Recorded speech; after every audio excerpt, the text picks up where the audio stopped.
નમસ્કાર મિત્રો, સ્વાગત છે તમારું આપણી યુટ્યુબ ચેનલમાં। અને આજે આપણે વાત કરીએ આવી 5 મહિલાઓ સાથે ભૂલથી પણ ન કરો લગ્ન, નર્ક બની જશે જીવન। ચાણક્ય નીતિ જીવન સંબંધિત દરેક સમસ્યાનું સમાધાન ચાણક્ય નીતિમાં આપવામાં આવ્યું છે।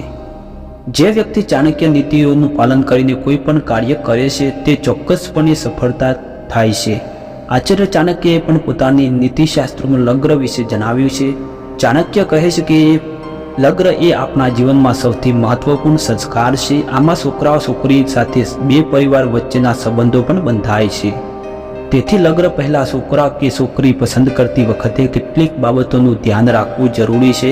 ચાલો જાણીએ કે ચાણક્ય કઈ પ્રકાર સ્ત્રીઓ સાથે લગ્ન કરવાનો ઇનકાર કરે છે। પહેલું, જૂઠું બોલતી સ્ત્રી। આચાર્ય ચાણક્ય કહે છે કે એવી છોકરીઓ સાથે લગ્ન ન કરવા જોઈએ જે જૂઠું બોલવામાં નિષ્ણાત હોય। જૂઠું બોલતી સ્ત્રીઓ લગ્ન પછી ખોટા આરોપ લગાવી પતિનું જીવન બરબાદ કરી શકે છે। એટલું જ નહીં, આવી મહિલાઓ પુરુષોને તેમના માતા પિતાથી દૂર કરવા માટે ખોટા શબ્દોનો ઉપયોગ પણ કરે છે। બીજું, ચારિત્રહીન સ્ત્રી। ચાણક્ય તેમના નીતિશાસ્ત્રમાં કહે છે કે કોઈ પણ એવી સ્ત્રી સાથે લગ્ન ન કરવા જોઈએ જેના ચારિત્ર પર સમાજ શંકા કરે છે।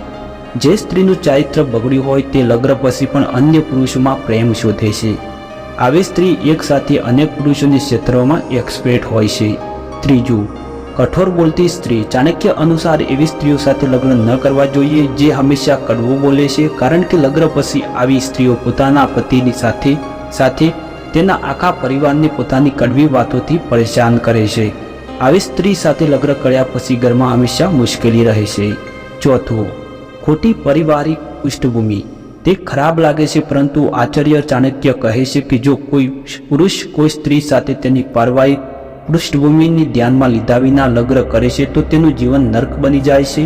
ચાણક્ય કહે છે કે કોઈ મહિલાનું ફેમિલી બેકગ્રાઉન્ડ ખરાબ હોય તો તે પતિનું ઘર તોડવાનું કામ કરે છે। પાંચમું, સુંદર સ્ત્રી। જો કે દરેક વ્યક્તિનું સપનું હોય છે કે તેમના જીવનસાથી સુંદર હોવું જોઈએ, પરંતુ આચાર્ય ચાણક્યનું માનવું છે કે લગ્ન કરતી વખતે કોઈ પણ સ્ત્રીના શરીરની સુંદરતાને મહત્વ ન આપવું જોઈએ। સ્ત્રી ભલે શારીરિક સુંદર હોય, જો તે હૃદય ગંદી હોય તો તેના પતિનું ઘર અને તેનું જીવન બંનેનો નાશ કરે છે।